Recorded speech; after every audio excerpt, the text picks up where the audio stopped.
박균택 의원은 대법원에서 확정 판결이 난 대북 송금 사건도 조작된 것이라고 주장을 해서 논란을 일으켰습니다. 직접 들어보시죠.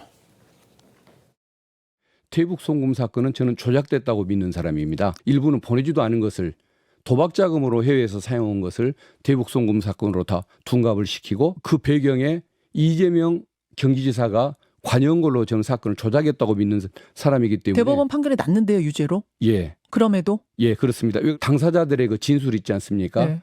그 김성태 진술이라든가 네. 안부수 씨 진술 이런 것들을 토대로 유죄가 났는데 아마 시간이 좀 지나고 나면 당사자들 사이에 뭔가 어떤 그 좀 뭐 내분이라든가 그 선언을 통해서 진상을 밝혀질 기회가 있을 수도 있다고 보는데 아마 억울할 가능성이 있다는 걸 한번 따져볼 기회가 필요하다는 생각을 해보는 거고. 조작됐다. 검찰 수사 단계에서부터 다 조작됐다. 그리고 김성태 진술, 안부수의 진술 이거 다 조작됐다라고 주장하고 있습니다. 검찰 출신입니다. 박균택 의원. 근데 검찰의 수사가 조작됐다라고 얘기를 하고 있고 대법원의 확정 판결이 나왔는데 7년 8개월. 그리고 그 결과가 나온 게 12일밖에 안 됐거든요. 근데 지금 와가지고 이렇게 조작된 사건이다라고 주장하는 부분. 김성태 의원이 이거는 한마디로 저는 박균택 의원이 이건 너무 나간 부분이라고 생각해요. 그러면은 지금 이제 대북 송금 사건 같은 경우는 당시 검찰 수사 입장에서도 그때도 뭐 역시 여대야수 네. 정국이었어요.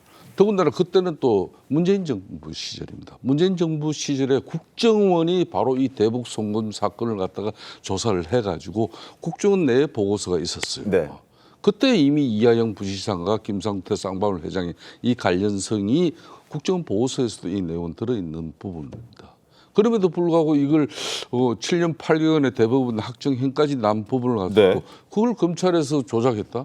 그럼 대한민국 검찰이 이렇게 모든 일을 갖다 그것도 아주 중형의 7년 8개월의 중형을 받는 이런 사건을 갖다 조작하고 이 민주주의 침 대한민국 사회에서 그게 그 검사가 지금 살아남을 수 있겠습니까? 저는 너무 나간 이야기예요. 아무리 이제 이하영 지금 부지사가 네. 이재명 대통령이 당선됐으니까 벌써 이분 지금 사면 복권 이야기가 나와서 화제가 돼가고 있잖아요. 네. 조국 지금 맞습니다. 뭐 전 대표하고 이 두 네. 사람. 이것도 국민 통합이 이루어지는 어떤 이런 여러 가지 이재명 대통령이 할 일이 많은데 정치적으로 엄청난 부담을 주는 행위거든요.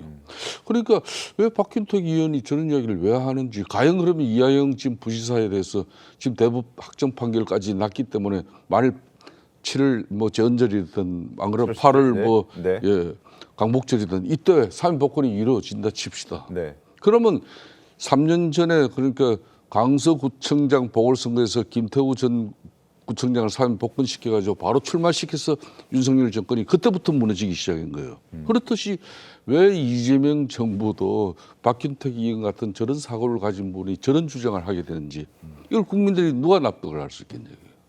왜 저렇게 얘기하는 겁니까, 성치훈 부위원장님? 저는 조작 발언은 부적절했다고 생각합니다. 네. 그러니까 그 당 일부에서는 저런 의견을 가질 수도 있어요. 대북 송금 사건은 조작된 것이다라는 생각을 가질 수도 있는데 박균택 의원은 국회의원이잖아요. 네. 그러니까 국회의원인데 검찰이 증거 조작을 했다 하더라도 결국 법원이 판단을 내려준 거잖아요.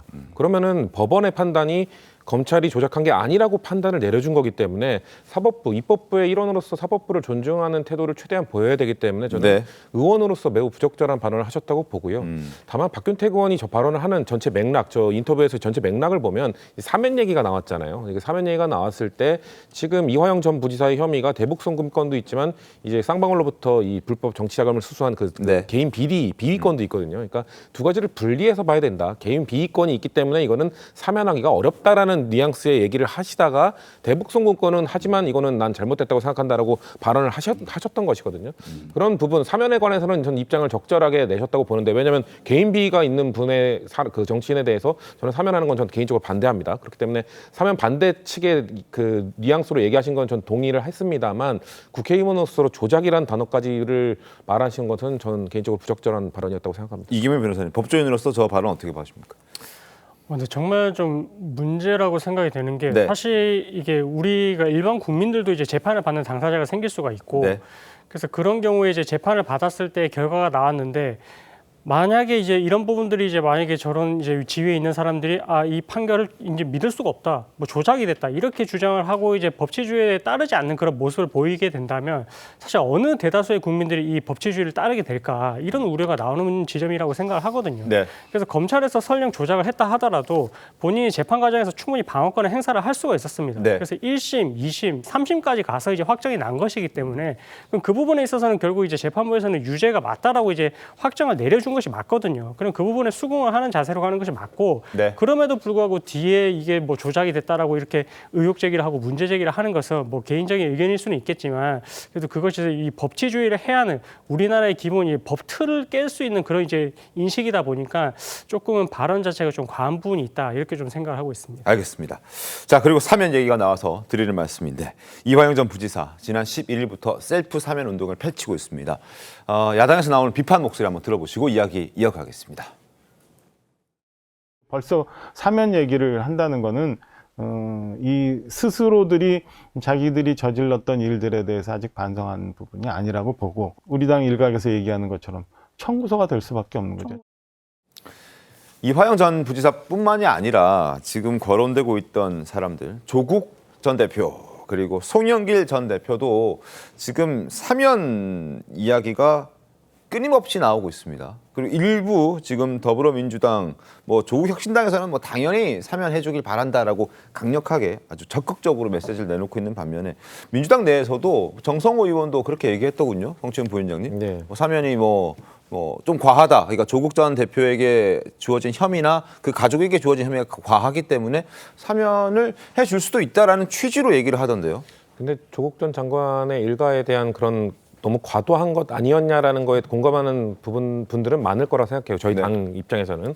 근데 그렇다고 해서 그 분들이 조국 전 장관에 대한 수사 너무 과했지. 근데 그렇다고 즉각 사면을 해줘야 되느냐? 여기에선 또 입장이 좀 다를 거라 보거든요. 그러니까 사면에 대해서도 시기가 또 있잖아요. 그러니까 네. 조국 장관 같은 경우는 작년 12월에 대법원 확정 판결을 받았고 형 2년을 받았는데 지금 한 6개월 정도 이제 집행이 되고 있는 과정이지 않습니까? 네. 국민들이 느끼기에도 혹시나 국민들 중에서도 다수가 너무 과한 판결이었다, 과한 수사였다고 생각한다 하더라도 사면 복권이 어느 정도 시기에 진행되는 것을 적절하다는 것에 대해서는 다양한 의견이 있을 거예요. 그렇기 때문에 저는 조국 전 장관에 대해서 정성호 의원은 그래도 지지자들 중 다수는 좀 과했다는 의견이 있는 것 같다라는 차원으로 말씀하신 거라 생각하고요. 네. 지금 이화영 전 부지사, 조국 전 장관, 송영길 전 대표 다 아마 저는 무게감이 다를 거라 생각합니다.